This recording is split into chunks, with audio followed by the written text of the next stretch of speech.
when you look at the greater Waco, Temple, Killeen area, the biggest story in the big schools, 5A, 6A, is Midway and Waco High going to Dallas. When you look at that draw, you guys have Midway in fourth, not because Midway's bad, but because Midway's in with Duncanville, DeSoto, and Cedar Hill. When you look at 11-6A, what are your thoughts on the two teams from here in Waco? So the UIL, every 2 years when the UIL does realignment, there's always a couple of teams that I would say come up on the short end of the stick. I don't think there's any doubt that this year in 6A, Hewitt, Midway, and Waco got a pretty tough draw. You know, not only the travel aspect of having to go north to DFW, but who they're going up there to see. They're going up there to see some of the very best teams along I-20. When you talk about Duncanville, a squad that is coming off of back-to-back state championship game appearances, DeSoto, of course, was a state champion a couple of years ago. Cedar Hill has won a number of state championships in this decade. Not to mention, by the way, some really good Mansfield programs. Mansfield, very strong. Mansfield Lake Ridge played for a title back in 2015. A rising Waxahachie squad. This is an absolutely brutal district that they are thrust into. Now, look, I don't think they're going to come in afraid. I think that Hewitt Midway's got a chance to make some noise. I really think that they've got an opportunity, especially depending on how the defense really comes along. With that defense, which is going to be relatively young, if they can gel, I think they've got a chance to make some noise. Look, for Waco High, obviously a program that's been struggling recently, but I think that on the defensive side they have a chance to make some strides. I think that they, furthermore, everybody loves an underdog story, right? Waco High is going to be an underdog in a lot of their games this year. If they're able to put together a defense, which may in fact be the coin of the realm there in District 11-6A, if they can put together a defense, they can make some noise, maybe challenge for that final playoff spot. But make no mistake, 11-6A is a meat grinder, and Midway and Waco got thrown right into it. With that move, 12-6A, is this the best shot Temple's going to have in the 6A ranks at winning a district title with Midway gone?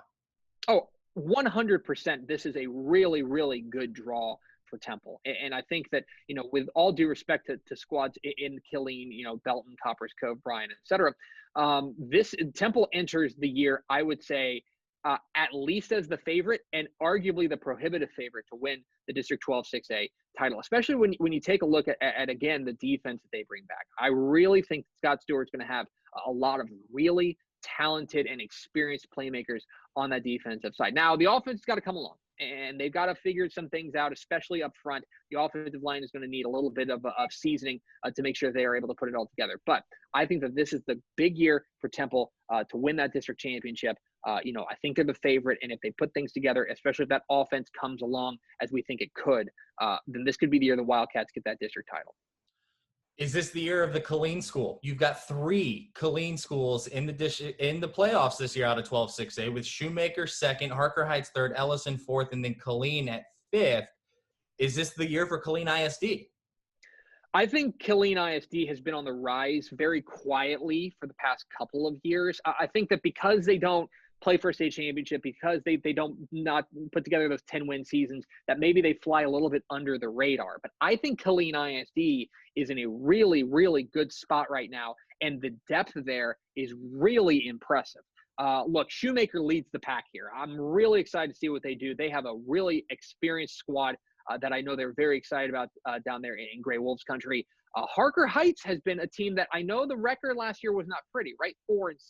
But at the same time, I think they've got the right experience in the right places. If they can find some offensive line to really round things out, I think Harker Heights has a chance to really make some noise and challenge anybody in that district. Ellison, to me, represents the sleeper in the district. I think that they're going to have one of the very best running games in Central Texas. And if they're able to grind that out and maybe keep that defense, which does have to replace about half their starters, if they can use that running game and keep that defense fresh, I think they're the sleeper. I think Ellison is that squad that could make that big leap. And by the way, let's not count out Killeen High. We don't have them in the playoffs right now, but I really like what they have coming back.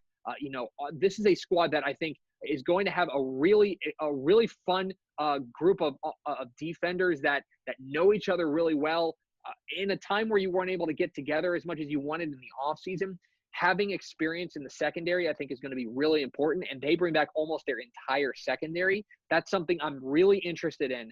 Killeen is going to be a squad that we have them 5th, But I think that really, you have Temple at the top, but then those Killeen schools, I think you've got 4 schools, maybe add in Belton if they can figure things out offensively. If they are able to do that, I think you've got a 5-way race for 3 spots.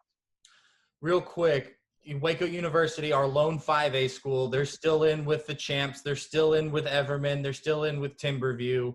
What do you like, and what are the Trojans' chances this year? So let's start with what I like about this Trojans team. I think that last year was a really important year for the growth of that program.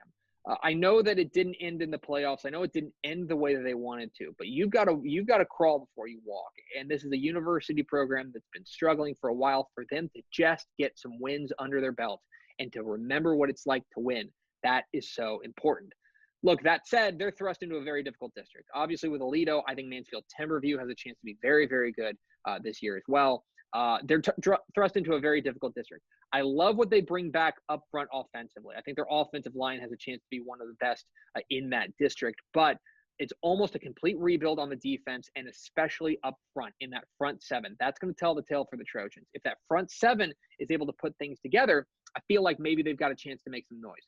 But that's where it's going to lie. If that front 7 can reload and on the fly, then they're going to have a chance to finish better than we predict them in Dave Campbell's Texas football. But I do think that offensive line is going to be the core of what could be a pretty surprising Trojan squad. Okay, and that does it for the big schools here in our area.